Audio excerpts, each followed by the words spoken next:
Good evening, everybody, and welcome to episode 21 of the Third and Short Overtime podcast. It is not Thursday. We are a day earlier. It's Wednesday. Obviously, a few of us couldn't do tomorrow through work commitments, so we thought we'd move it to Wednesday, and we've got so much to talk about today. We've moved aside from our stock up, stock down just for this week. We'll probably come back to it next week, but with everything that's happened over the weekend, I'm sure obviously there's one thing that everyone knows that's happened that we're going to get stuck into straight away, and a few other things. But before we get stuck into that, obviously we'll think of our thoughts from week 5, without touching on them topics. And obviously mine is kind of touching on topics without mentioning the quarterbacks in our discussions. But obviously the quarterbacks, a few of them threw their hat into the ring for the MVP this weekend. Some fantastic performances from quarterbacks. Josh Allen, especially, he's really, if you did think he started slow, he's really getting up to speed from where he was last season. This weekend he was incredible. I'll come to you first, Mark. What about you? Without trying to touch on the stuff that might be hard, without touching on the stuff that we're going to talk on, but is there anything else that you thought from week 5? Just really. I mean, the job that Brandon Staley's doing in LA with the Chargers. I know we're going to talk about the Chargers later on, in particular Justin Herbert, but just a little bit of special praise, I think, for Brandon Staley. Coming in there, and I think a lot of us thought, who's this hire? What's he doing? Is he on the defensive side? That kind of stuff. I mean, I watched that game this week. I rewatched it. And it was like an absolute orgy of brilliant offensive play calling. In that fourth quarter, it was just something to behold. And really, I think what's really just stood out for me this week, having watched both the Bills Chiefs, watching the Bills Chiefs game and the Chargers Browns game, is that the Chargers are proper contenders this year. They've beaten Kansas and they've beaten the Browns already, and they look really good on both sides of the ball. That's what's left me at the end of week 5. I think that's a good one. Week 5, I mean, it was another heartbreaking week, wasn't it? It's tough for me. My biggest takeaway from this week was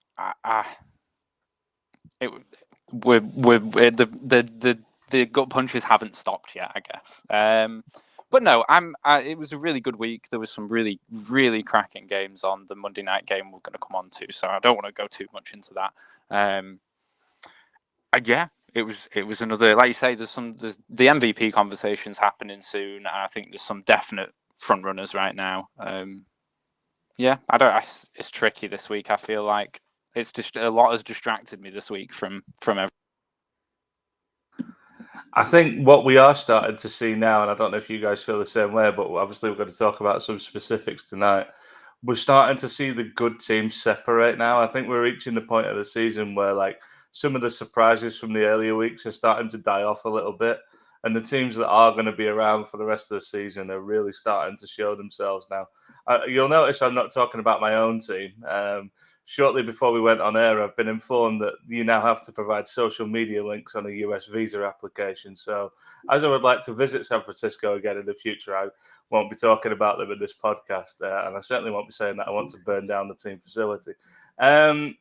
But yeah, I think we're starting to see some real class emerging now. The Bills, obviously we're talking about some of these teams, the Bills, the Chargers, even the Ravens to an extent, but we're also seeing the teams that made a slightly surprise start. I think the rest of the league is catching up to them now. So that's kind of what I'm taking away from where we are at the end of week 5. Quickly before we move on, I do just want to jump in with one thing, because I noticed, I was looking at the YouTube numbers the other day, and most of our podcasts remain about the same. So to the people who do tune into us, because we are the longer, we're not just expecting people who are casual fans to be necessarily listening to the whole thing. This is for the more specific, we want to hear about the specifics. Fans appreciate everyone who does hang around for the full thing and listen to us, because it's great to talk rubbish about football, and I'm glad you all enjoy it. Yeah, it's well said there, Bones. Obviously, you'll be getting used to talking a lot of negatives about our teams, because I don't think any of them are doing well. I know Mark started brilliantly and stuff, but they're sliding back down to reality. It's leaving the Seahawks have been poor. So it can only get better. I don't know if it can for any of our 4 teams, but we'll get on the roller coaster all the way through the season. We never quit. So that leads us on to one of our teams. On the thought, one of the main stories from week 5 was obviously the Raiders and the Gruden departure. And obviously, we know everything that went on there, but we're going to dig deep into it as much as we can. Obviously, we've got Mark here, who is a Raiders fan, who's going to kick us off. And we've got different areas to go through it all. Obviously, there's who's going to, when the new coach is going to come in, are we going to see the interim stay out till the end of the season, all this, But Mark, let's kick off with you as a Raiders fan, talk us through where you want to start, really. Yeah, you're right, Jordan. I guess we really have to split this into 3 sections, or I have to split this into 3 sections. One, I've got to separate John Gruden from the Raiders, because as much as John Gruden was the face of our franchise, and he was the leader of our franchise, he had the most control in our franchise, he was on the largest contract, he was there to guide this franchise through its birth in Vegas. He isn't our franchise. He is a man within our franchise. So first of all, I have to talk about the John Gruden thing. And within that, I might have to talk a little bit about Mark Davis. I suppose after that, I've got to look at where does that leave the Raiders today? Because we're only a quarter of the way through the season, and we've still got 3-2 record. And I guess further down the line, we're going to have to talk about, well, what does this mean for the franchise in the off-season? So, I mean, let's handle it part by part. Or let me try to sort it out in my head part by part. So, John Gruden. We all read the news and we heard this stuff on Thursday and Friday about what John Gruden had said. And he'd kind of said that he said that he wasn't meaning it in a racial slur, and that he was saying it because he was meaning that the guy was a liar. And I said to my mates at the time, you can use the word swindler, you can use the word fibber, you can use the word liar, you can use the word con man, you can use the word piss merchant, you can use the word cunt to describe somebody else. The second you say he has lips like a Michelin tire, I find it's very hard to not explain that as being racist. One, it's descriptive. You know what I mean? No. We know what Michelin tires look like. They're big, inflated, and black. And the guy was talking about the lips on a black man. He's basically saying his lips are big and inflated and black. Now, he can see he didn't mean it as a racist way. But for God's sake, it looks like racism, it smells like racism, it feels like racism to me. So that's the first point. The next thing is that Mark Davis obviously knew about this. And what we're hearing is that the Raiders knew about this on Friday. Gruden's had a meeting with the team and explained and said, I didn't mean this in a racist way. He might not have, but fuck is it going to be taken that way? He's got a locker room of young players in that dressing room. Some of them are going to be with him and some are going to give him the benefit of the doubt because they might be close to him. Others aren't. And he went in to coach an NFL game. What we've also found out since then is that there was a lot more emails dating over the period of 2010 to 2018, which was right up to the point when he became the Raiders head coach, which has made mockery out of players protesting against the flag in the player protests, which has used homophobic slurs and also criticised Roger Goodell for forcing the Rams to pick a gay player. And he didn't say it was wrong, being gay. Did say that was wrong, that the Rams were forced to pick one, despite there being no evidence to that, and Jeff Fisher coming out with Dean saying that wasn't the case. He's had a go at female referees, and he's also been part of this topless scandal with the Washington Redskins. I think what we've got to remember within all of this is John Gruden will not be the only person to be tied up in this. No, the investigation wasn't even into John Gruden. This doesn't excuse what John Gruden's done. He had to go. He probably should have went Friday morning. The truth of the matter is that there's £70 million in question here, and I don't care how rich you are, £70 million a lot. I think Mark Davis wanted him to put his notice in because the second we suspend him or fire him, we might be on the hook for that £70 million. And the truth of the matter is nobody can cover that. You know what I mean? So I think there was a little bit of a waiting for Gruden to walk rather than, I don't know if they were thinking they could ride it out. I don't see how they can, but make no bones about it, it now looks very damaging on the Raiders brand. Considering what the Raiders stand for, you know, you're talking about organisation which hired the first Latino manager, they had Art Shell, they had Amy Trask. We all know what Al Davis stood for and what Mark Davis's son, I suppose, is trying to emulate. And it does make our franchise, I'm sorry, but it does tar our franchise now. And you do look at it and you go, well, was Gruden the only one? Did Mark Davis knew about that? And did he let this person do? What about Tom Cable? He's his friend. Is he racist? What about Gus Bradley, who's just came in? He's known Gruden for a long time. Is he in on this? You know what I mean? And I'm not saying that any of them people are, but you can understand the kind of current which will be sweeping in the locker room of these players at this moment in time. Joe Gruden can be excused for what he did. He had to go. Do I believe that he is that man? I don't know John Gruden. I've never met him. I don't play golf with him. I've never had a barbecue at his house. I've never had a conversation with him. I've never chatted on the phone. I've never been involved in a group text with him. I don't know him. What I see is the figure that's on TV. And beyond that, that's what he wants you to see. I think when you're looking into somebody's private conversations and emails between friends, you get to see what the real person is. And this, to me, leaves me feeling like, oh, God, yeah, I think, you know, like, look, we don't know these people. We don't know these people. And, you know, like, people say that the true personalities are shown in secret.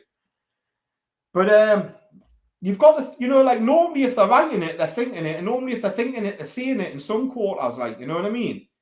Do I think that John Gruden's the only one in this? No. Do I think the NFL should expose all the emails? Yes. Do I think that John Gruden's being made a bit of a sacrificial lamb because he's a big personality, they need a big blow, and really Daniel Schneider should be called out? Yes, of course I do. You know what I mean? Do I think they're sacrificing John to protect the money in the NFL? Yes, of course I think they do. But does it excuse John Gruden? No, not at all. We'll talk about that morality. I'm going to bounce it back to yous, because I know that yous are going to have lots to say about this, and we'll go into the next parts later. I'll come back to us and we'll go into these next parts. But look, this was a statement that had to happen. Whether it was right or wrong what the NFL did, Gruden's got to take ownership. He's completely responsible for his words. He's completely responsible for what he wrote. I don't care what other people might say in the workplace. You're part of a 32 NFL team and you're one person. There's 32 people who can't talk like that. You know what I mean? And you've got a responsibility to that. And look, you had to go. There's no moral ground I can take from it other than that. I'll bounce it to you guys. Whoever wants to come in, let's talk about that first. Let's talk about where it leaves the Raiders moving forward. Yeah, I got to say, first and foremost, well put, Mark. I think it's a difficult subject for any of us to tackle. Obviously, it's probably one of the worst stories the league has ever had associated with it, I think, all things considered. I think you, especially speaking as a fan of the team, I think you've handled it really well. I totally agree with you. I think there was no option, but he had to go. There's no route back from that. As soon as we saw the first leak, I was very much thinking, right, okay, well, this is going to have to be dealt with, and there's only really one way you can deal with something that severe. As far as the comments themselves, I keep hearing this. Oh, Gruden's not a racist.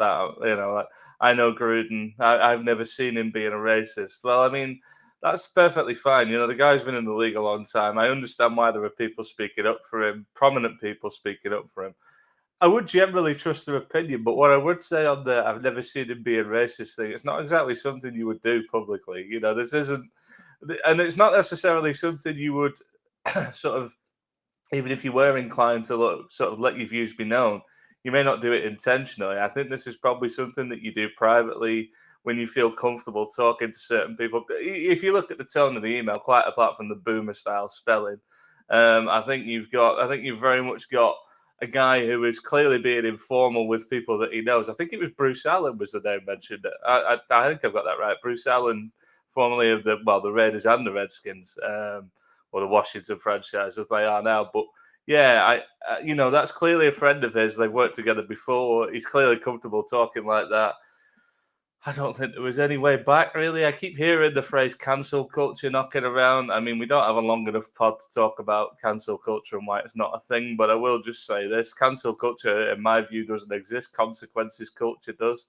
And unfortunately, he's paid the consequence for doing something that he shouldn't have done. I tend to agree with you, Mark. I think there's more to this story than we're seeing on the surface right now.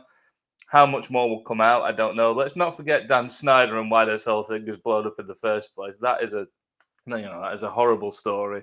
I hope the NFL get to the bottom of it.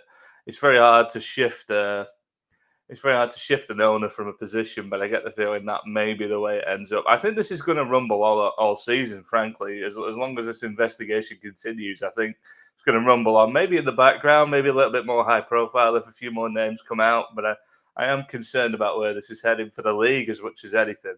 I privately said to a few people in the chat over the weekend, I thought there would be more stuff leaked, and I thought that would be the tipping point. I'm not saying he could have survived the initial comment. I don't think he could, but I had a feeling there was more to come because it's one of those things that it's almost like they were testing the waters. I don't know where these emails have come from, by the way. There's no suggestion who's actually leaked them. The NFL is denying all knowledge, but they've got, the media's got hold of them somehow. But I was expecting more to come, and more did come, and then I think his position was frankly untenable. I suspect there will be more coaches involved. There are a number of coaches who've made their political beliefs clear. There's a number of owners that have made their political beliefs clear, particularly with regards to the protest and some stuff around Black Lives Matter. I think it could turn into a real painful point for the league, to be honest, if it continues down this path. A couple of small points related to fairly tiny things, but I just made notes on them anyway. This suggestion that the NFL would force somebody to draft Michael Sam. I think Jeff Fisher said it best in his statement today. Michael Sam was an SEC Defensive Player of the Year. He didn't need anyone's help to get in the league. I know he didn't test superbly athletically, but he was always going to get a shot somewhere, regardless of his personal life or anything else. And does Colin Kaepernick look vindicated at this point? Because to me, it looks like this is an issue in the league starting from the top down. I do wonder what he's thinking right now. I'm half surprised there hasn't been a comment from him. There usually is when these sort of situations come up, but I guess we may see that in a few days. That's pretty much all I've got. It's a real black mark on the league, pun not intended, but it's just not a good situation for anyone to be in. But it's horrible horrible look for the NFL, and it's a horrible look for the Raiders. I don't know where they go from here, but obviously we're going to talk about that in a few minutes. Yeah, I think without wanting to drag the point out too much, because we don't want to dwell on it, I suppose.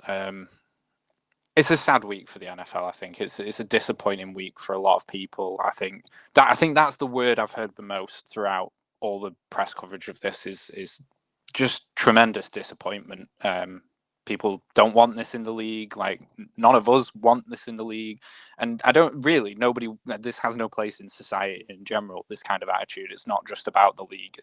It's a greater thing. Like, I think the real takeaway from all this is the tip of the iceberg. This is by no means the end of it. There was so Tom Pelissero, I think, was the one who initially broke the story. Has come out with another tweet today saying that I'll read it word for word, I guess. Attorneys for 40 former Washington football team employees released a statement calling it truly outrageous. The only person to be held accountable and lose their job is the coach of the Las Vegas Raiders, and calling for the NFL to release full findings of the investigation. So, yeah, this is by no means the only guy who is likely to take the fall here. And I think it wouldn't be surprised if at the end of the year we see a couple of teams clean house, like completely clean house.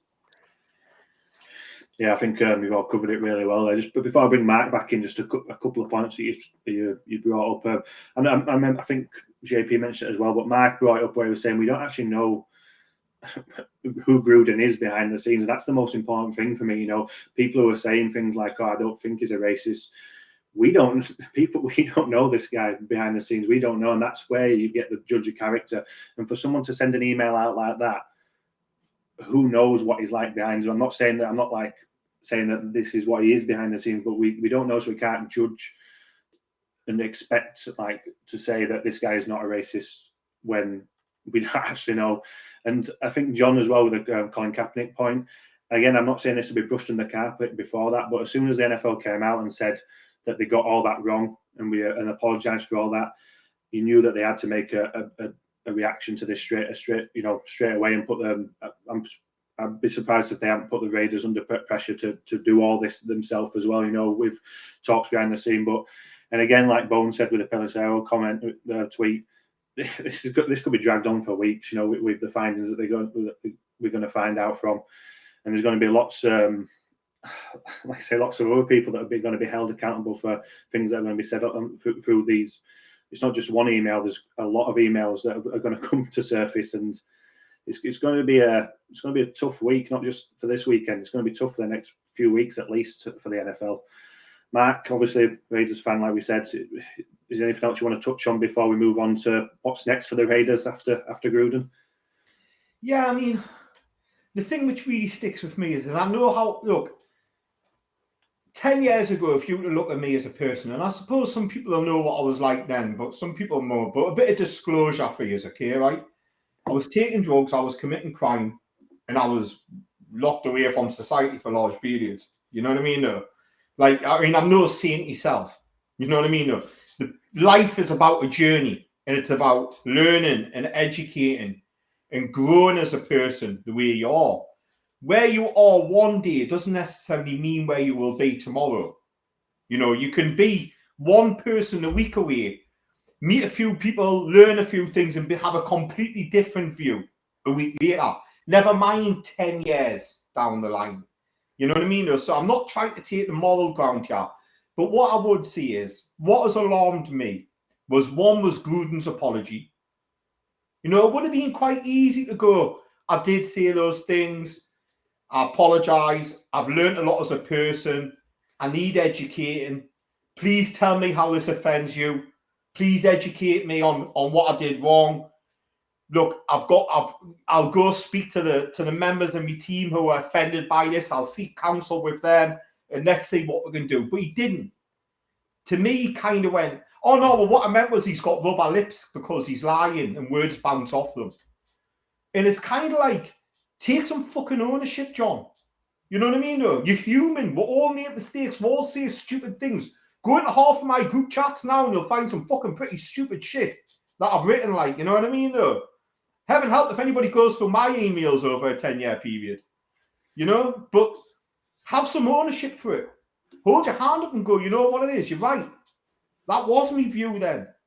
Or I did mean that way then. A lot's changed in me as a person now. And I need to be educated. You know, I could have wrote an apology better for him than he gave himself. You know, there was a point after the game where he was like, I'm not answering these questions anymore. And I was like, you've got a fucking right to answer them, mate. You're getting paid £10 million a year and you stand in a prominent position to lead a franchise. Answer the questions. People want to know they're hurt. His team's hurt more than anything. You know, look, we've got to remember that Bruce Allen's his friend. And in friend, you've got safety and you've got security. And where you feel safe and where you feel secure, your deepest secrets are going to come out and your deepest views are going to come out. Because you don't expect them to go any further. And you've got to remember that. This is just me speculating, but John Gruden's a personality. He's like on TV. That's an act. That's who he wants you to see. It's not who he is. And it makes me think, is this who he is? Because this is his secret part. This is the part that he only shows to his friends. Is this really who he is? Look, Mark Davis this is a terrible look for the franchise. You know, like I've got 2 jerseys over there on my shelf. One's Max Crosby and the other one's Darren Waller.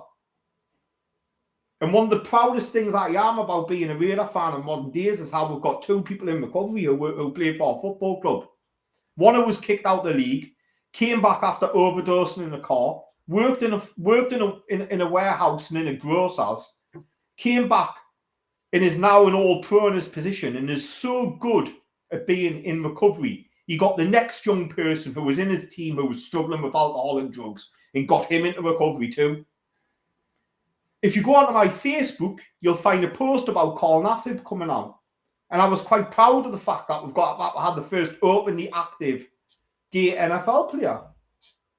You know? I was proud of it. I was like, this is great. It's great for the league. I was proud of the way that his teammates rallied around him. I was proud of what Derek Carr said to Chris Collingwood about it on the PFF pod. You know, like, and it's just knocked the wind out here a little bit. Like, you know, it's not a good look. I mean, and if Mark Davis knew about this on Monday, he should have suspended him. I think he was kind of, maybe we don't know the contract. Maybe there's a clause where it's like, no, he's got to walk. I can't suspend him. I can't sack him because I'm on the hook for 70 million. And look, I don't care who you are. 70 million is 70 million. You know what I mean? Where do the Raiders go now? You know, look, we're a quarter of the way through the season. I think Marcel Reese, who's an ex-player, who's an advisor to Mark Davis, is going to have a really big say on what's going on. I think there's a PR job that needs to be done by Mike Mayock and Bisaccia and Mark Davis and Marcel Reese. And I imagine it's going to be Mike Mayock and Marcel Reese leading that PR job. I think what they need to do immediately is they need to sit down with those team leaders, you know, those strong characters who are in their locker room. I'm thinking Darren Waller. I'm thinking Derek Carr, you know, like who are focal points of this team and clearly have the respect of their teammates. Maybe Max Crosby, maybe Yannick Ngakoue, maybe Casey Hayward. And they need to sit down with these core players and they need to go, we need to have an open forum. Because players are going to be looking at their defensive coordinators and their offensive line coaches and their wide receivers coaches, and because they're young. And they're going to be going, these are being mates of this guy who's just been fired for this for years. Were they in on this? Is this their views as well? And these people have now got to play a game of distancing themselves from someone they've had a relationship, because we're all John Gruden's boys, you know, like who's known this guy for 20 years or more. They've got to now distance themselves and go, well, I don't stand for them views. I only knew this. And I guess it's a really tricky situation for the Raiders now.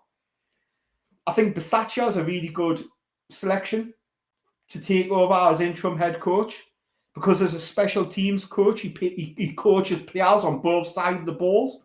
It'll also allow the coordinators just to coordinate, and he'll just be there working with the players. And from everything I've heard, some of the players are saying he's the greatest coach they've ever worked with. You know what I mean? Or like exes, Damian Harrison. There's players coming out all over the place who are saying, like, you know, just how good he is as a person and as an actual man. I think we need to hear from Mike Mayock. We need to hear from Marcel Reese. We need to hear from Mark Davis. And we need to listen to the players and let those who are being offended express how they're being offended. We've got to not try to sweep this under the rug.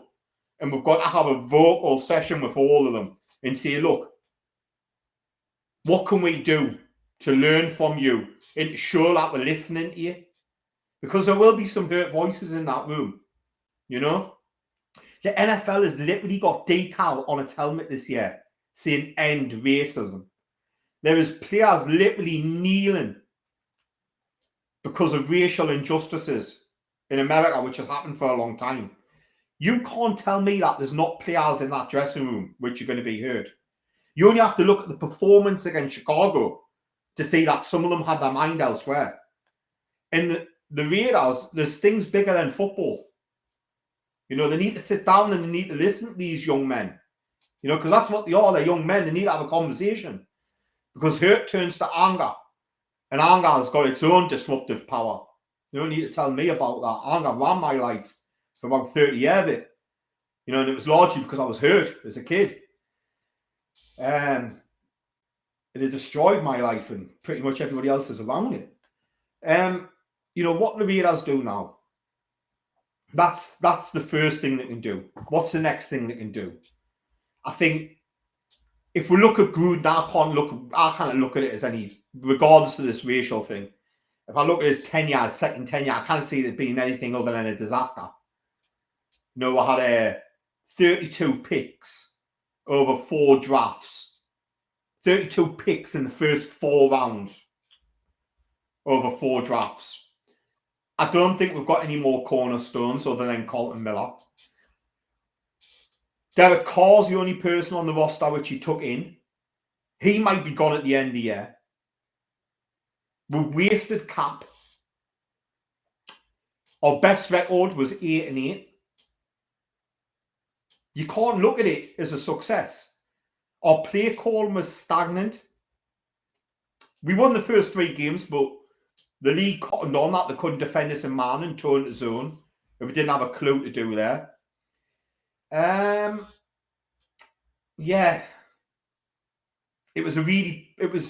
think ultimately now the Raiders can actually maybe play some better football. The best football we played was when Carr went audible and played off script.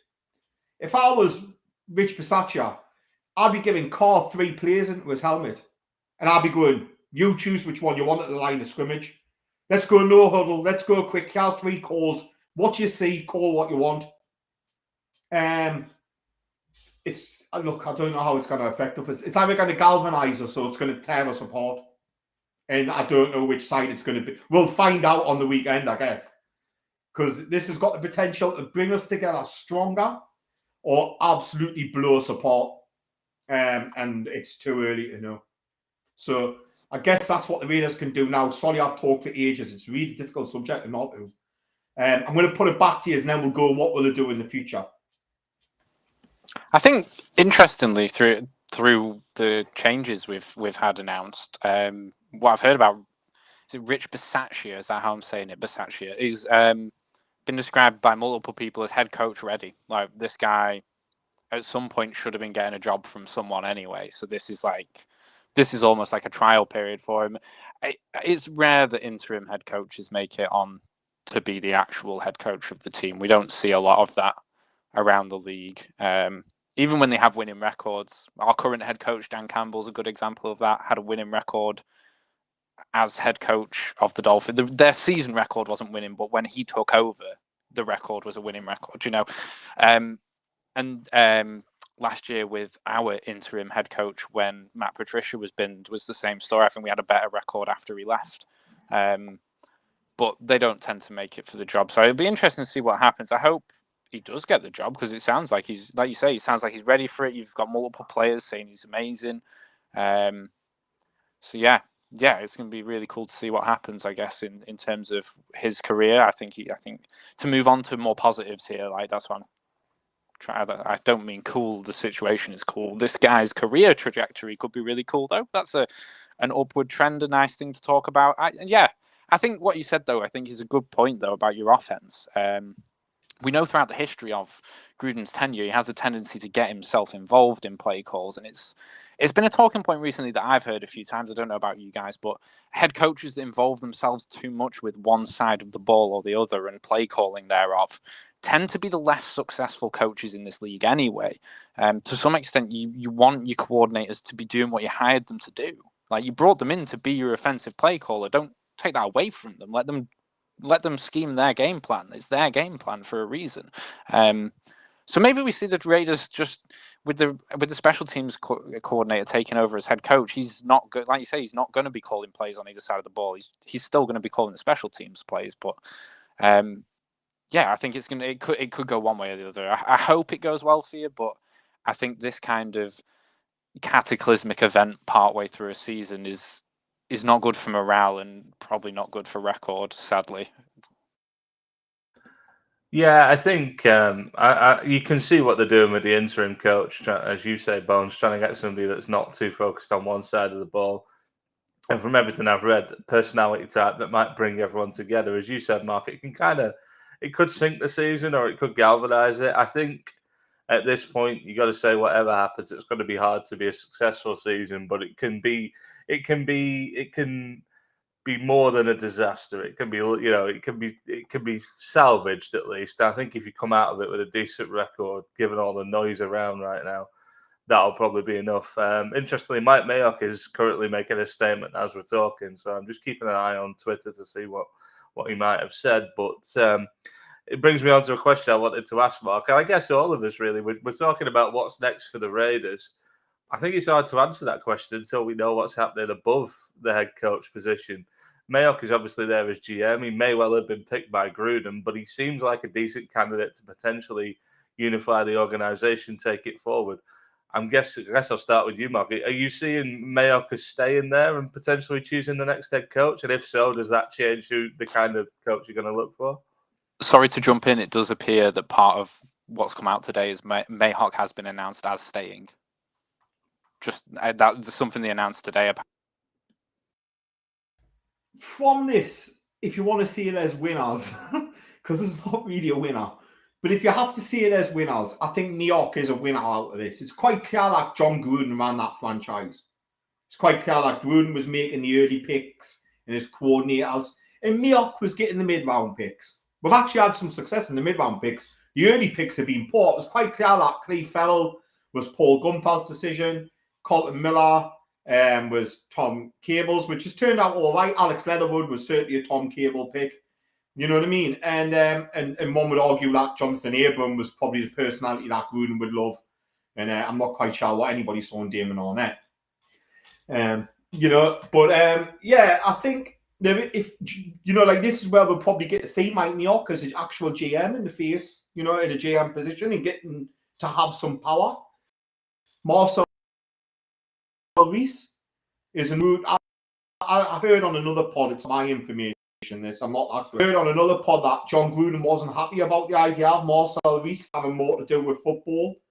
But I think that Mark Davis and before him Mark Bedane, when he was president, they were quite happy to bring Marcel Reese on and have him more involved in the football and the day-to-day running of the side. Obviously he's an ex-pro, Marcel Reese. You'll remember him, a fullback, ex-pro bowler. I think he's going to be more in that thing, and I think Derek Carr might be a winner out of this. We all know Derek Carr is one of the smartest motherfuckers in the NFL. He sees a field, he calls good audibles, he's got a photographic mind. The best players, like I said, were the ones where he audibled out of what Gruden wanted to run. And I think what we'll see is we'll see Derek Carr maybe sitting with Darren Waller and going, let's see you more X. What works better for you, Darren? Do you want to go play X for a little bit? Go play X. Let's get Ruggs some scheme plays. Let's not always be looking deep to Ruggs. Let's use him in a way that like DJ Moore's being used or Tyreek Hill was used. Let's see some design dump-offs for Ruggs and stuff. And I think it's up to Carr to take a hold of this offense and to go, what we're good at and how do we do it? Because it's quite evident that John Gruden's play calling was really lackluster and holding us back. The NFL is going to an outside zone running RPO play action machine. Yet the Raiders were running an inside zone running game, barely calling any play action.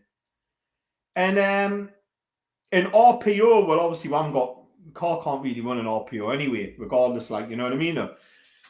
But I kind of think that Gruden was holding us back. And I think, look, we're getting to look at Carr. Yeah, he's got a contract coming up. And now we can go, well, go on then. Was it Gruden holding you back or was it you? Let's see what you can do. You go lead this team. And we'll know at the end of the season if we're going to give him a new contract or not. We'll probably get a better look at Carr now for Gruden not being there. That's a bonus. We're going to know what Mike Mayock's doing. That's a bonus, John. Marcel Reese is going to be involved. That's a bonus.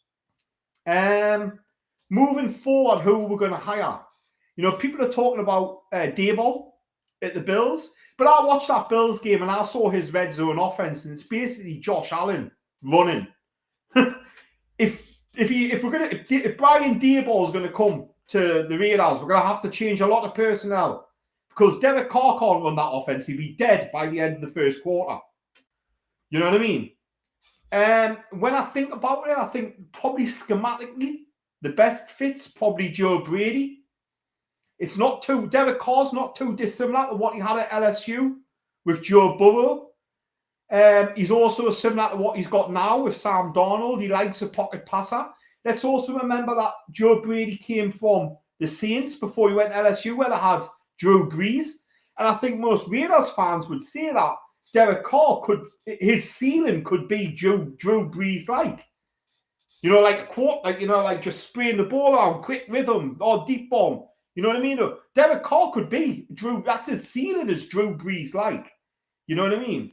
I think Joe Brady's probably the best fit for if we decide to keep Carr.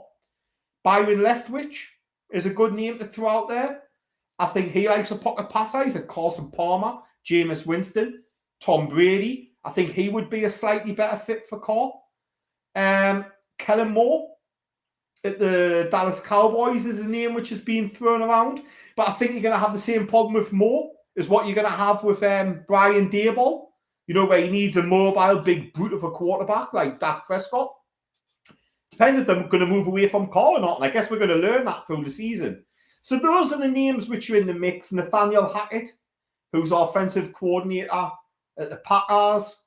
We could look in the college game. People are talking about David Shaw. I like Luke Fickell. You know what I mean? Who's turned Cincinnati into a powerhouse. You know, they're I think they're number 3 in the rankings at the minute, in college rankings, Cincinnati, doing amazing. And he's more of a person who can get a young dressing room. He's spent most of his time on the defensive side of the ball, but he's clearly a leader of young men. Yeah, I mean, it's interesting to know where they'll go. Hey, they might just keep Rich Bisaccia. 61 years of age, been in the NFL a long time, but God, people seem to love him. They might just go, look, we need a steady hand. Maybe I would go young and I would go offensive. I would go under 50 and I would go offensive side of the ball. I'm worried about Andy Reid play callers. Bieniemy would be a fear of mine because we all know that that's Andy Reid's offense and that's Andy Reid's play calling. And, you know, be careful because Matt Nagy was one of Andy Reid's and we all know what Bear fans think of him. And Doug Peterson won a Super Bowl, but the wheels fell off eventually for him and at the Eagles as well. You know, so look, it's all speculation. I mentioned him earlier in the week, but what about Lombardi? I definitely think he's in for a look. Like at the Chargers, yeah, Lombardi, yeah, he's done great with Herbert. You know, there's names out there to throw about, but I think what they've got to do before they even think about any of that stuff, they've got to sit down with the players and they've got to let them have a voice. We've got to have an open floor. We've got Carl Nassib, who's an openly gay player. You know, what's his feelings around this? What are the young players who have all got causes, you know what I mean, for racial equality, what's their feelings on this? The leaders in our dressing room are going to be key at this point. Nassib took a personal day, apparently. The question was. Nassib apparently took a personal day today, was part of the news I was reading before from Mayhawk's presser, which understandably they gave him. What was that, sorry? Nassib took a personal day today. Mayhawk said in press release, so they understandably gave him the personal day. Yeah, there's going to be players in that dressing room you can't be. You can't be. It's interesting. Yeah, go on. I'll just throw a name out there, but I'll just immortalise it into podcast history. I want to state before I say this, I don't actually think it'll happen for a variety of reasons, but I did suggest it in the chat, largely to wind Mark up, but I will explain my logic behind it. I said Jim Harbaugh. You see Harbaugh, get off air. Mark's head nearly exploded, but I'll tell you why. He does have an existing relationship with Mike Mayock. They are, as I understand it, reasonably good friends. And Harbaugh loves a challenge, man. He'll feel he didn't complete the NFL because he got to the Super Bowl and didn't win it. And I don't know. I don't think it'll happen, but I wouldn't be surprised if they put a call into him. So I'm just going to say it and just see what happens. You can put Harbaugh in with that Jim Fisher, Bill O'Brien, old git lot. I don't want any of them. I want new, young, offensive-minded. I want somebody who's going to bring in new concepts of the NFL. I want somebody who's going to bring in new innovation, who's going to look at what's happening in college and look at what McVay and look at what, look what's coming into the NFL. And look, Gruden's playbook was dated, bang ass dated. I want something new. I want something fresh. I want something exciting. I don't necessarily want to move off Carr. I'm quite open to him staying. I want to look at him. I want a proof of it. This is a really good time to have a look at Carr, I feel, for the franchise, But I want something fresh. Oh yeah, like I said, we've mentioned all names there for you, Mark. But Rich Bisaccia, I think it's a big chance for him to put a stamp on him. He's got nothing to lose now. Go ahead and maybe put your name forward into it. I'm not saying that he will get the job, but like I said, when you've got nothing to lose, you can go out and do something, and you probably fall back on your special teams position. So yeah, obviously we spent a lot of time on there, rightfully so. There's a lot to talk about. So let's move on to the next topic. Like I mentioned earlier on, we mentioned quarterbacks, and on Monday Night Football, Carson Wentz had a day, but Lamar Jackson was unbelievable. He was a one-man show, more or less. I think I couldn't tell you the percent, but I think Baltimore had about 530 odd yards, and I think Lamar Jackson had about 510 of them or something like that. On the ground and passing, over 400 yards passing, 4 touchdowns. They were 25-9 down going into the fourth quarter. I think Indianapolis were 95%, 96% win probability, and Lamar Jackson pulled him into it. And he's been doing that a lot this year, and obviously a lot of people have questioned his arm bones.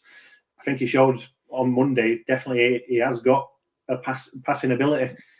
For all the people around the world who said Lamar Jackson can't throw a football, like, last night's game was evidence that, yes, he really can. Like, I'm sorry, but that was unbelievable. It was a really good game to watch. Like, I thoroughly enjoyed watching this game because, like you say, at the end of the third quarter, the Colts were up like 23-9, 25-9, and then the Ravens mounted a phenomenal comeback. The first of what really set the comeback was a big play up the sideline to Hollywood Brown. He did a double move. It looked like he was coming in on a dig route, and he just broke up the sideline and absolutely burned his corner, like ruined him. And it was just a big tutty play. Like, it was brilliant. Like, he threw very, very well. And the Ravens, like, coming into this game, let's remember, they have just tied the 1970s Steelers record for 100-yard run games back to back. Like, this is a running football team. This is a team that attacks you on the ground. And they didn't get that much going on the ground in this game, to be fair to the Colts. They came in prepared for that. And then Lamar went, yeah, but I can throw the ball. And the Ravens, I think I mentioned this previously in one of the other pods, but the Ravens have spent the last few years drafting wide receivers. Like, I think it's the last 3 or 4 years, they've drafted a wide receiver every single draft. That's quite high up on the depth chart. Devin Duvernay, Marquise Brown, like, the list goes on. And they brought in Sammy Watkins this year. So they've definitely been trying to bring in talent to help Lamar Jackson. So I feel like the Ravens always knew Lamar could throw a ball. It's just maybe having only Marquise Brown to throw to allows defenses to really scheme you out. And Mark Andrews, almost didn't mention Mark Andrews has had a phenomenal year so far as well for the Ravens. But Lamar seems to be clicking with multiple receivers now, which definitely in previous years has been the problem. He's only really been clicking with, or it looked like he was only clicking with one receiver. So yeah, I had a good bet coming on this game. Obviously, I showed you all that. I made a few quid off this. What a sensational comeback, though. And Calais Campbell, just to add in quickly, at the end of the game, absolutely saved the Ravens because the Colts were in field goal position to win this game. Calais Campbell gets through and blocks the field goal. Absolute monster on the defensive line. He had a sensational night as well. But yeah, the Colts didn't look bad here. Like, give credit where credit's due. The Colts just fell apart in that final quarter, and the Ravens mounted the comeback they needed to win the game. It went to to tie the game. It went to overtime. And then they went on to win the game. But yeah, absolutely fantastic from Lamar. I love that Ravens team. I think when we did the divisional breakdowns, I thought how good I thought they were, a well-coached team. On Lamar specifically, as you said, Bones, anybody that thinks he can't throw the ball is an idiot. I will say this, though. I think that's a game they would have lost a year to a year and a half ago. When a team comes in to take away the ground game, what they haven't been able to do a lot of the time is kind of deal with that. And I think that was the first step in that sort of happening. I said this in the chat as well, I think there's a little similarity. Obviously, Greg Roman is the OC there. And Greg Roman was the OC during probably Kaepernick's best years of the NFL. And I'm seeing similarities in what they're doing with Lamar Jackson to what they were doing with Kaepernick. The difference is Jackson being a much more talented player, in my view, he's been more able to take coaching and he's more able to becoming a pocket passer. They tried to do this with Kaepernick in his 3rd or 4th season, and it didn't really work out. What I'm seeing now with the Ravens is they're trying to do a similar sort of thing. They're opening up the offense a little bit. It's still got the same gimmicks. It's still got the read options and all, and the RPOs and all those kind of things. But what they are trying to do now is make him a pro-style guy as well. They're not taking...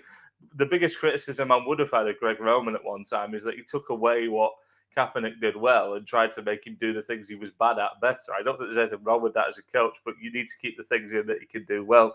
He seems to have learned from that because that Ravens offense there is a really balanced attack of like, well, I say gimmicky. It's not really anymore because most teams run it now, but you know, like that sort of stuff, the read option stuff, the RPO stuff.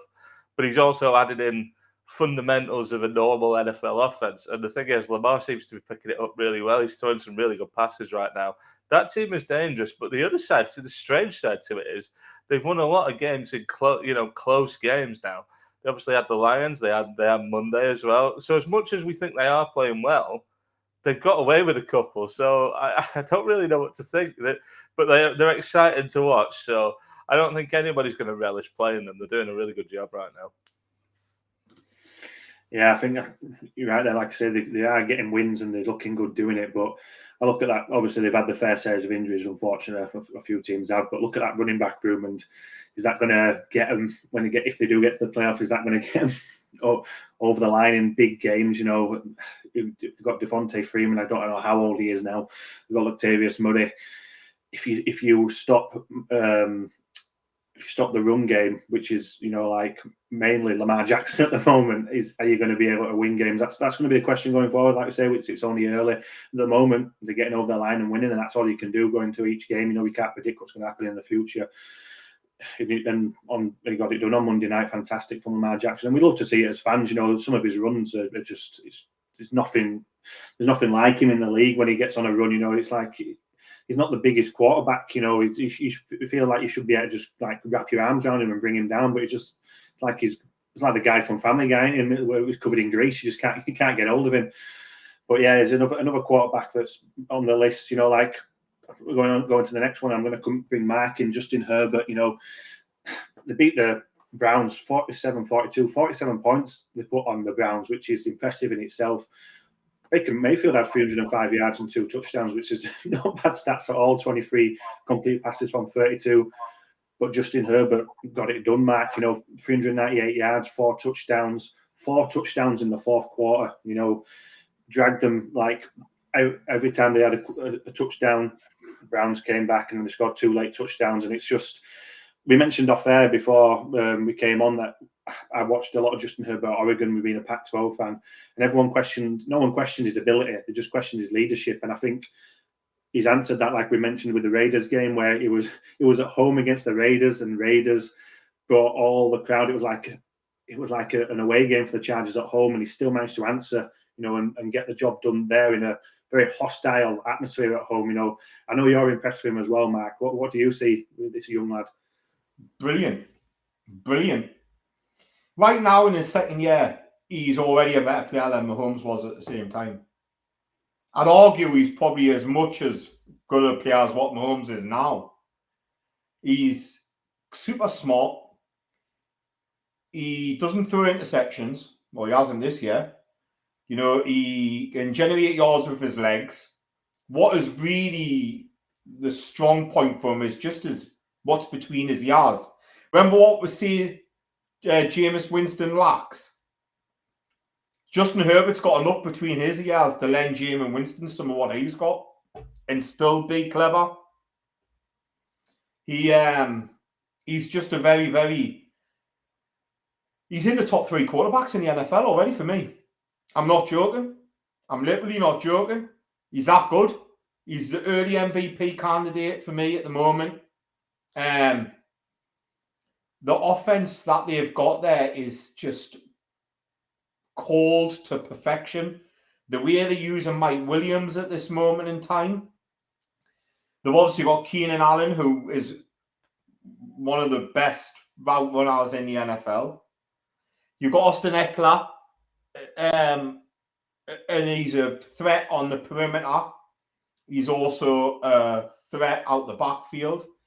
You know, I was watching this game, and for the first quarter, one of my mates joked saying you're watching it in 40 because they just ran no huddle. They obviously didn't want the Browns to change any personnel on the field. And Justin Herbert was just in command of the offense, and they were just going no huddle for the first full quarter. It was rapid. And they were hammering the Browns' perimeters in the flats with stretch outside run plays, with dump offs, with RPO. It was like an absolute modern day masterpiece of offensive game calling. This is the first time a team's been able to score 40 points in the NFL and be on the losing side. You know what I mean? Like you're talking about a team that scored 40 points and were on the losing side. You go watch the fourth quarter of this game and don't come back and say to me, wow, that's the most entertaining offensive juggernaut on both sides of the balls that I've seen. The Browns were brilliant in this game, but Justin Herbert was just absolutely sensational. And we're starting to say this week after week. It's hard for me. He's in my division. I should dislike him, but I can't because he's so frigging good. And as an NFL fan sitting back, I'm obviously gutted that we don't have him. And I'm even more gutted that we'll have to play him twice a season. But I can't step back and go, this isn't amazing to watch. Just blinding. Just brilliant. I think you said something interesting there, though, like the college concepts that they use to tire out. Like, because we know the Browns' defensive line is a really strong defensive line, but the backbone of these current defensive lines is rotating and keeping these guys fresh and if you play no huddle and there's no time to get people off the field, you're either getting called for 12 men on the field every down, which gets you penalty yardage when you're trying to rotate players. Because we saw, I think it was our game, in fact, the Lions tried to rotate players defensively when Green Bay weren't, and we kept getting called for 12 personnel on the damn field. It's like, if they're not rotating, you can't rotate, so you just have to go with what you've got. And yeah, if you can tire out these defensive linemen like Myles Garrett, they're big dudes trying to get a lot of weight forward. It tires them out doing it. They need the breaks. But I think the stat that you were mentioning was like, it was 401 games where a team has scored 40 points with no interceptions and won. And the Browns, of course it was the Browns, are the first team in league history to lose a game after scoring 40 points with no INTs. Like, hilarious. This team is... So the bonus of going no huddle is that the whole defense a way to stop offenses to have players who are Swiss Army knives. But when you base offense, which the Chiefs has got, is so diverse, when you've got a deep threat like Williams, but he's also using his route tree, where you've got Eckler who can run on the perimeter, but also be used out the backfield, and you've got Keenan Allen, and you've got Jared Cook, and you've got a red zone weapon like Donald Parham. They're playing predominantly out of shotgun. They're not under center a lot. You know what I mean? There's so much versatility in that base offense that they need never come off the field and sub anybody in. Because Eckler can flex out into a wide receiver spot. So they can change the look of their personnel. They can go... There was a down in this where the Browns were about 22 yards away from a touchdown, just outside the red zone. They were on 2nd and 9, which would normally be, you'd think 2nd and 9 is normally going to be a running play. They went 0 backfield. They spread it out. Baker took the shot out of snap gun. They converted the first down and they were in the red zone. And I thought, fuck me, what a gutsy call. Because if you get sacked there, you're already, you're looking at being, you're looking at 3rd and 12 and you're out of the red zone. You're almost going, are we even going to settle for 3? Because it's going to be a 40-odd yard field goal. Might even be 50-odd yards if your third plays a bomber as well. And it was just this galvanized, fucking all-out offensive play calling, which just made you go, this is gutsy. And you're right. If you're defense, you can't get your sub personnel on because that quarterback's going no huddle and they're snapping the ball when there's 20 seconds left on the play clock. You know what I mean? Or you kind of get your Swiss Army personnel in there, and they're able to change their personnel. They're able to go, right, let's go 11 personnel. Let's go 0 backfield. Eckler, you go into Z. You know, like you're going into the Y, Allen. Right, okay, and you can, and they're calling it, and it's continually moving, which just completely throws the defense totally off. They can't do now. It was just brilliant. It was awesome. It was great to watch. I'm going to watch it again for a second time because I loved it so much the first time. Yeah, I think I just got to throw out there, you know, like obviously we mentioned Herbert, but how good is it to have Derwin James back playing football? Because what a player he is, and it would have been a big miss for the Chargers over the last, I think it's 2 years. He's had injuries for. He just couldn't get on the field. He's such a good player, and he led that team on defense. And like I said, Cleveland Browns were good.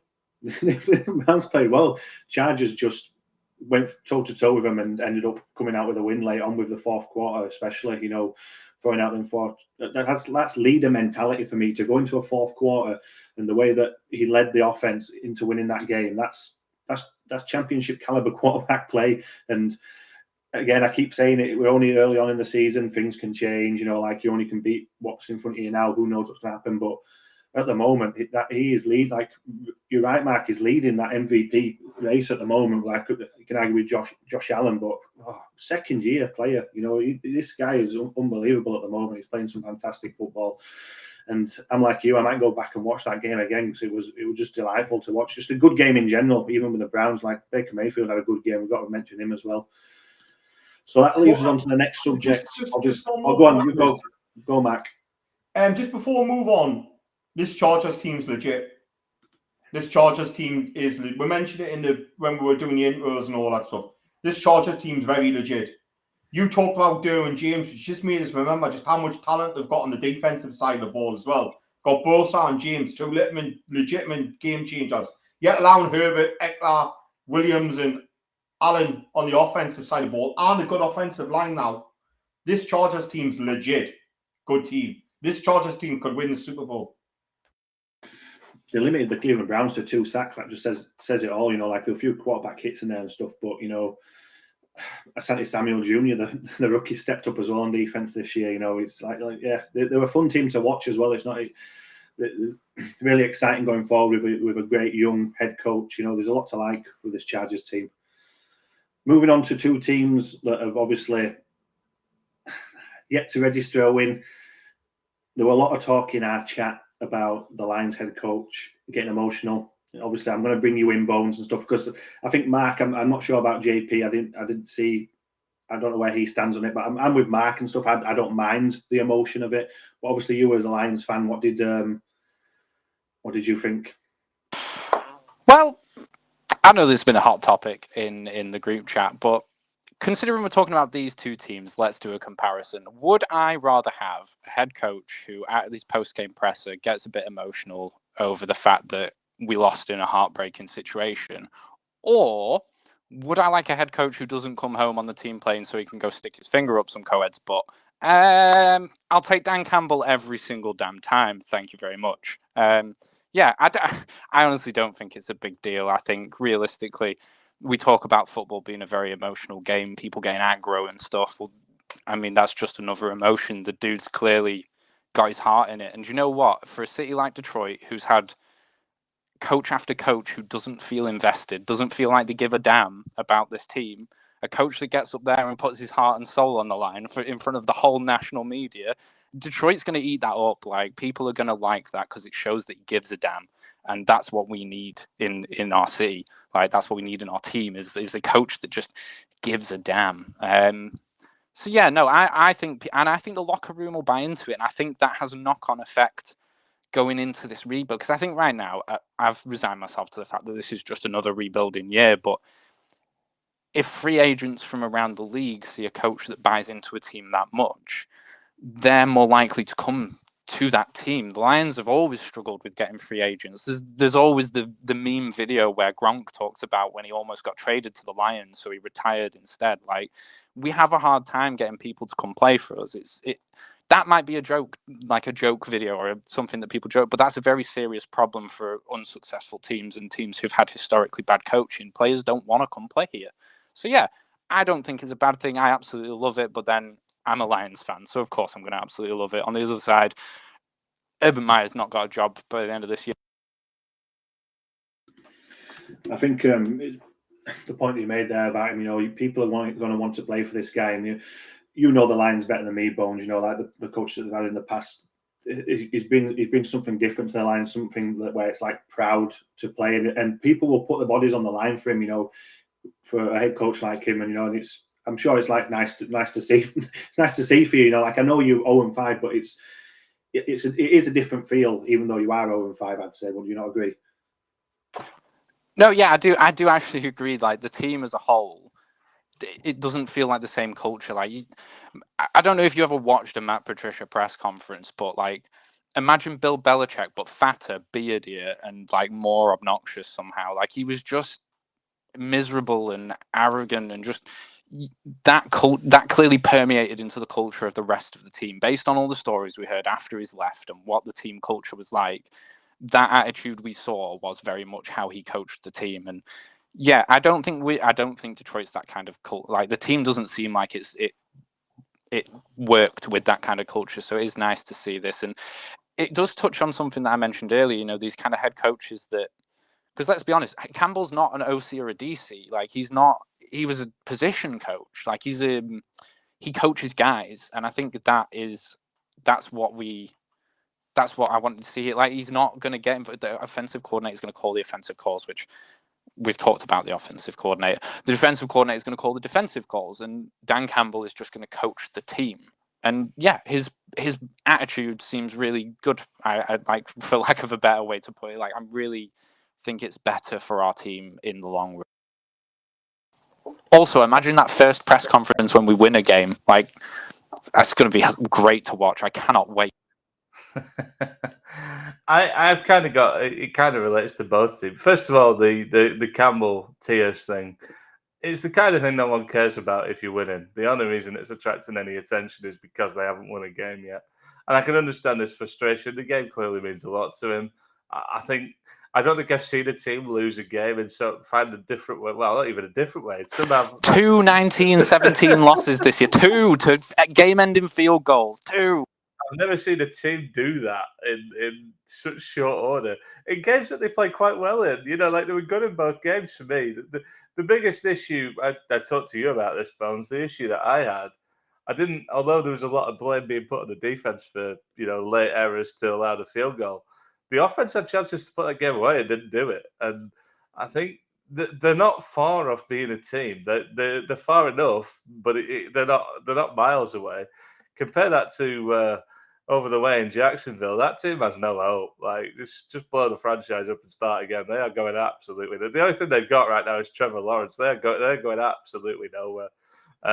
They've got a GM that failed miserably with us as GM, and they've got Urban Meyer, who does not belong in the pros. That team is just going off the rails rapidly, and it's out of control, and everybody just needs to move out of the way before it crashes into them. Urban Meyer has got to go soon, surely. Maybe some of his emails will get leaked this week. Who knows?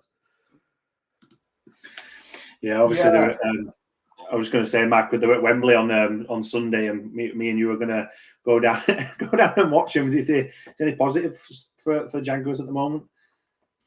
Do you know what? I would have thought that if a week ago somebody had said to me a head coach is going to be fired for something that he shouldn't have done, I would have put all my money on a bigger Urban Meyer. You know what I mean? It turns out it was my head, not the head coach of my team. God, this is a real. Shahid Khan's already pulled him in and saying that it's difficult. You know what I mean? It's not just that. It's a message it speaks about. It's a message it speaks about. When you're a fan of a football team, it's fanatical. You're fanatical. Where the word fan comes from. You're passionate. You invest time in it. You work hard to pay for the tickets to go watch them. I know what it's like being a Newcastle fan. And when you feel that the owner or the coach is not putting in what you're putting in as a fan, it makes you feel that they're not on the same page. It makes you hate them. It's how we feel about Steve Bruce taking all his holders. You know what I mean? No, when we're losing, we lose 1 week and Steve Bruce is off to Mallorca. And we're like, what are you doing? What are you doing? You should be in that change. You should be in that dressing room running plays and working with these players to rectify this. The Jaguars are losing. They're 5-0. They don't look any better today than they did week 1. And to think that Urban, it's not just that he was with some girl in a bar. It's that, how the fuck do you have time to go to a bar, mate? You're in a losing franchise. You should be spending every minute of the day trying to figure out how to turn your team into a winning franchise. You know what I mean? Not like how to get some bird in a bar. You know, like if I was I could understand the fans being well peeved off. You know what I mean? Because a head coach should never not be on that plane home, right? Like never, ever. He should be on the plane home with his players. He should be breaking down tape the very next day with his players. They should be looking at what they did wrong and what they can put right and how they can go from 5-0 to maybe winning a frigging game this season. You know, he should have things other on his mind than being in a bar. Regardless of whether he was with a female, he should have been in a frigging bar. You know what I mean? And the Jaguars fans are going to be fuming, and the players are already taking the mick out of them. We're kind of taking the mick out of them, and it's looking bad. It's looking bad. I don't know where they're going to go from this. And the thing is this is the man you're trusting with the power moving on. You're going into a period where you've got this cerebral quarterback coming from college, and this team is going to be built around him, which means Urban Meyer's going to be making all the picks. You know what I mean, though? Urban Meyer's going to be building the team for this young cerebral quarterback. They've got to ask themselves, is he fit to do it? Does he put dedication into watching tape? Or is he in a ball?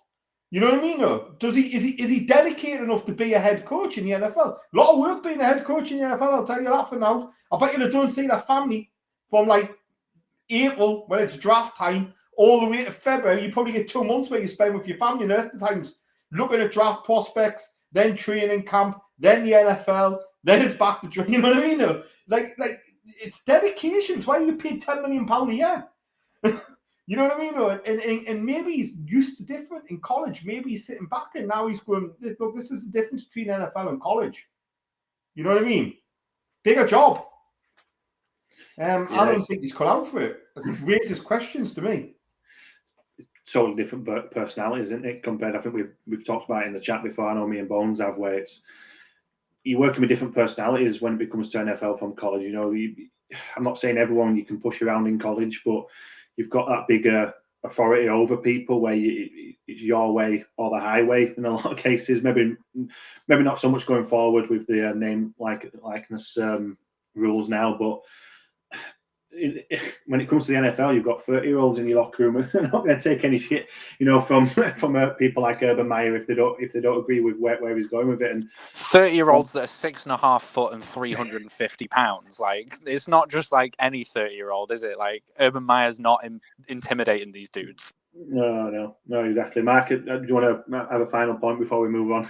I don't want to ignore the question in the right where there's kids obviously thinking that we're talking like soccer when really we're talking American football. But I'm going to answer his question. Who do I think is the best footballer in the world? Right, there's a guy here that you've got to go watch. He's called Carl Court. He played for Newcastle. He was marvellous. He had it all: pace, power, right foot, left foot. What I advise you do is you go back and you find as much Carl Court footage as you can. Watch it all, because you might miss the good bits. It might just be the bad footage that you find. But you're in for a treat. Mark, were you as good as Titus Bramble, though? Well, he was an attacking version of Titus Bramble. Go watch Titus. Go watch Titus Bramble as well, just to be sure. Yeah. I hope we've answered your question there. You know, obviously you've stumbled across the wrong. I don't know if you stumbled across the wrong chat or what, but that's what we do. We answer questions no matter what they are, and if we can help you, and I'm sure I'm sure Mark's helped you there. That's hours of fun down YouTube that he's helped you with there. So if you come back next week and tell us what you think of Calcourt and Titus Bramble, we'd appreciate that very much. So obviously that's covered our thoughts from week 5.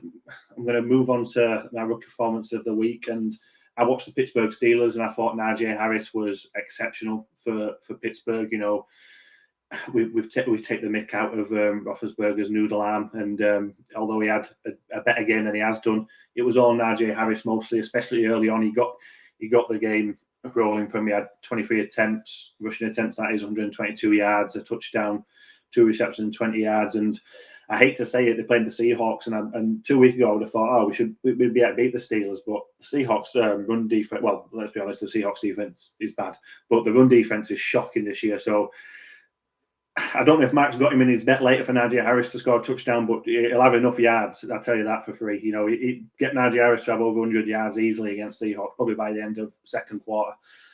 Obviously, we saw the first London game. Kyle Pitts stepped up. You know, they've had a lot of injuries at wide receiver. Russell Gage and Calvin Ridley out. Kyle Pitts stepped up, 9 receptions off 10 targets, 190 yards, and he got his first touchdown of the season. We've talked about him a lot. Mark's talked about him a lot before he came into the league. We know how good of a route runner he is, and he showed that. Obviously, a lot more people have had eyes on that game because it was London game. It was back to standalone. And we saw how good this guy is at route running and just a threat in the red zone. He's going to be around for a very long time and putting up big numbers at the end of his career. And I just before I mention the last one, the rookie class this year, I could mention about 7 or 8 players each week. You know, Jamar Chase would be on my list every week, but obviously it would get a bit boring. Obviously, Mark's got a guy that we didn't expect, Nate Hobbs at Raiders, who's having a good season so far, unexpected. You know, there's loads of players, but I've got to mention Rashawn Slater at the Chargers. We mentioned the Chargers, how good they are. He had to deal with Myles Garrett all game, and he gave up 1 sack. I know, like, it's still 1 sack, and I think it was 2 quarterback hits. Yeah, but for a rookie, that's fantastic against Myles Garrett, who's just a phenomenal player. So, yeah, Rashawn Slater, another shout out for him. He's had a good season so far, and obviously that moves us on nicely for JP's Oline of the week. I don't know if he's got the Chargers, but we'll find out now. Yeah, I found this really difficult because I was basically choosing between 2 and they played the same game. I can't really split them, so I'm going to say the Chargers and the Browns. You look at that game, you're talking about a game, there was a lot of passing in that game. There was 3 sacks in the entire game. Insane to think about, really. I think the Browns O-line is probably consistently the best at the moment. It seems to churn out performances every week, particularly in the run game. It helps having Nick Chubb, of course. Yeah, I think either the Chargers or the Browns could take it this week. The Chargers O-line, there was some question marks going into the year, you know, about protecting Herbert. I think they've done a really good job so far, and he looks about as comfortable as he's ever looked in that offense. So can't split them. So I'll say both. I think they're going to both carry the teams a long way, and I expect we might see that matchup again at some point. And it'll be a cracker when we do. Moving on to Bones' Underdog's Voice of the Voiceless. Who have you gone for this weekend, Bones?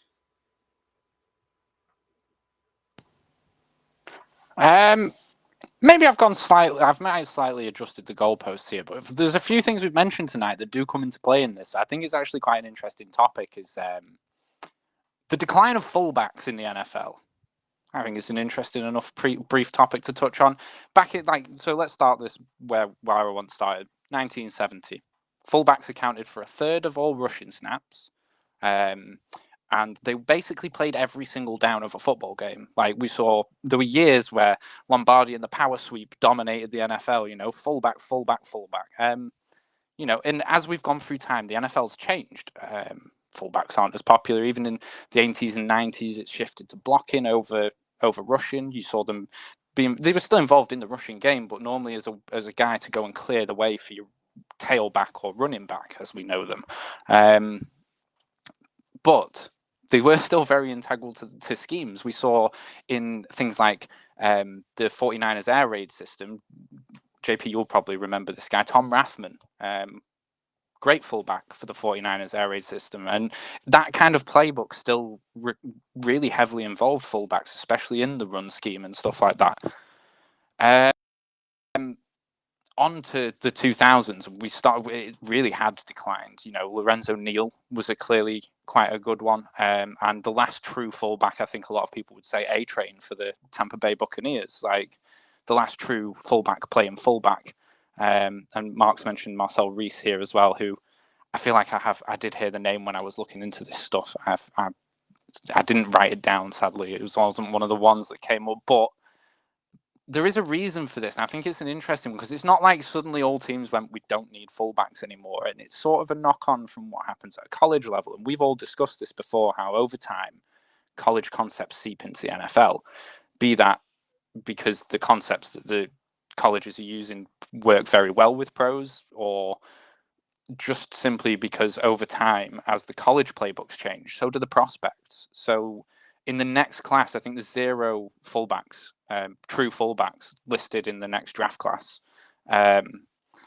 So yeah, you see 11 personnel is the most dominant personnel formation in the league now, and that's because of spread offenses and stuff like that. And they don't use a fullback; they use one guy in the backfield rather than 2. And it's like Mark said before, because a lot of these running backs now can flex out into receiver. You can mix up a play on the fly, and we are seeing it more and more and more.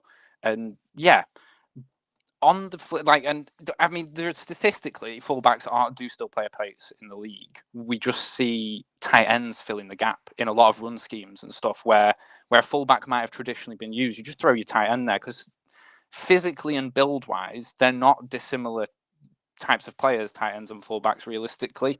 A lot of people who previously would have been scouted as fullbacks get scouted as tight ends or linebackers now.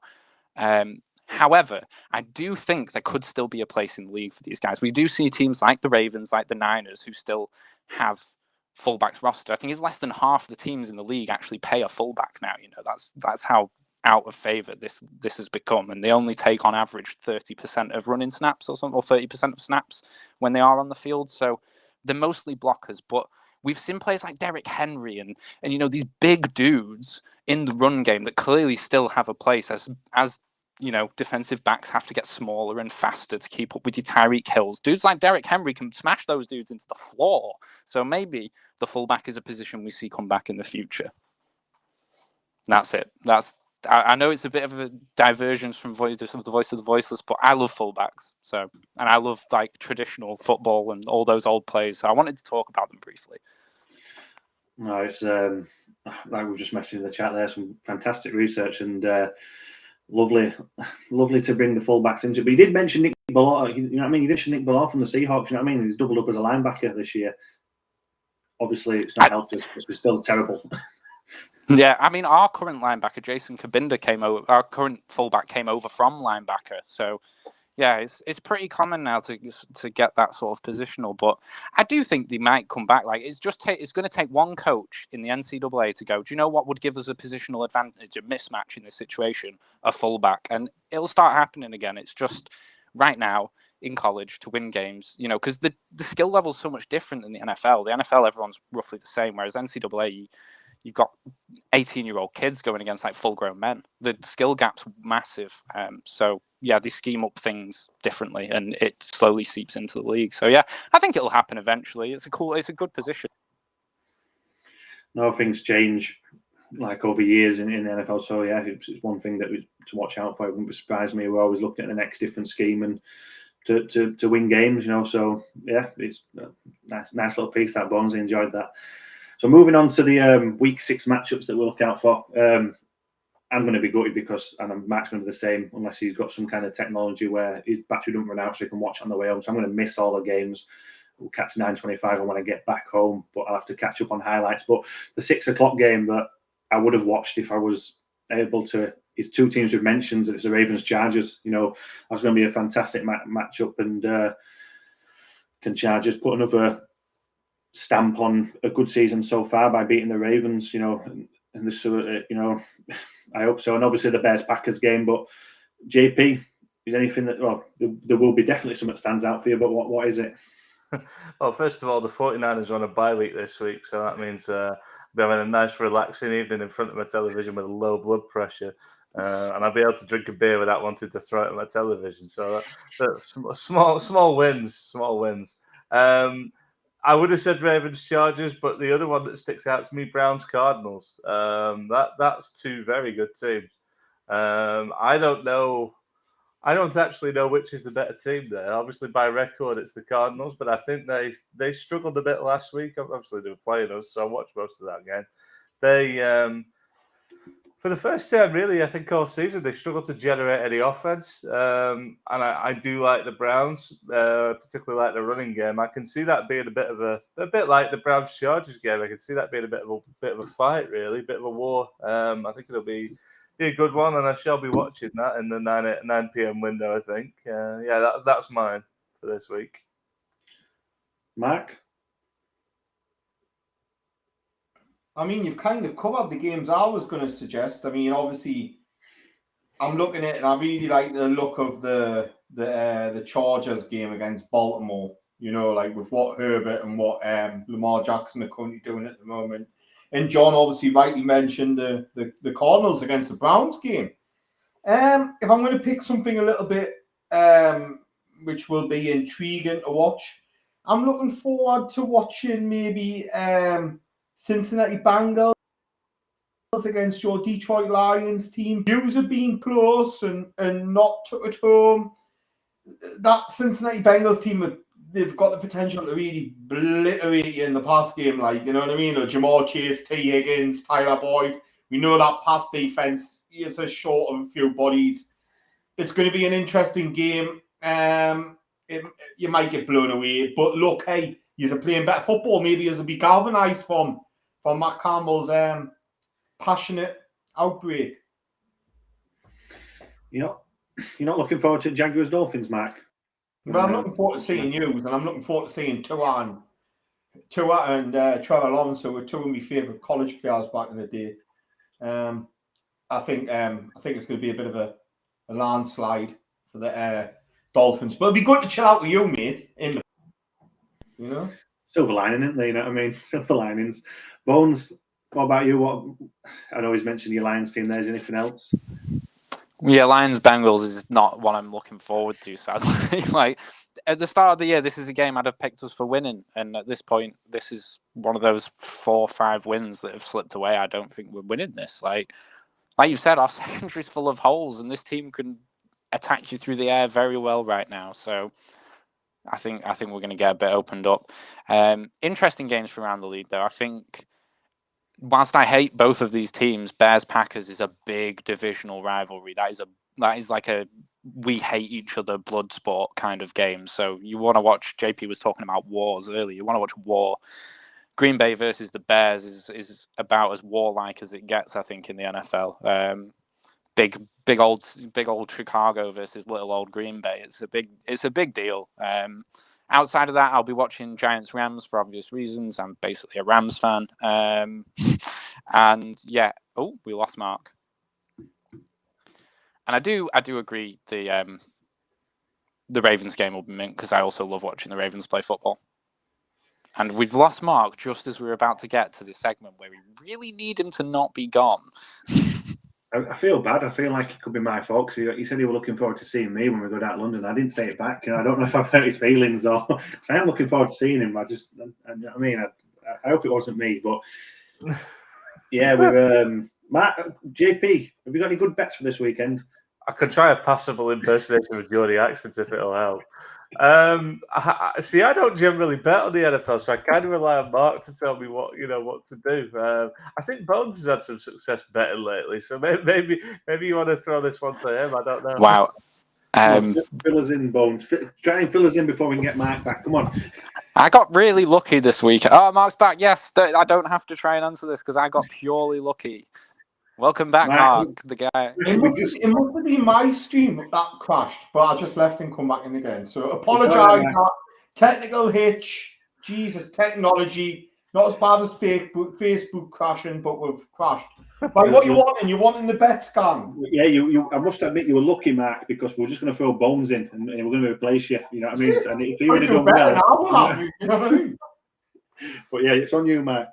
Right then, I'm looking at the slate of games. I'm not having good luck with the bets that I'm giving you, but I'm having good luck with the bets I'm keeping to myself. So what I'm going to do is I'm going to give you one of my bets that I'm keeping to myself, and hopefully somebody will win some money. So I really fancy a few quarterback rushing touchdowns this week.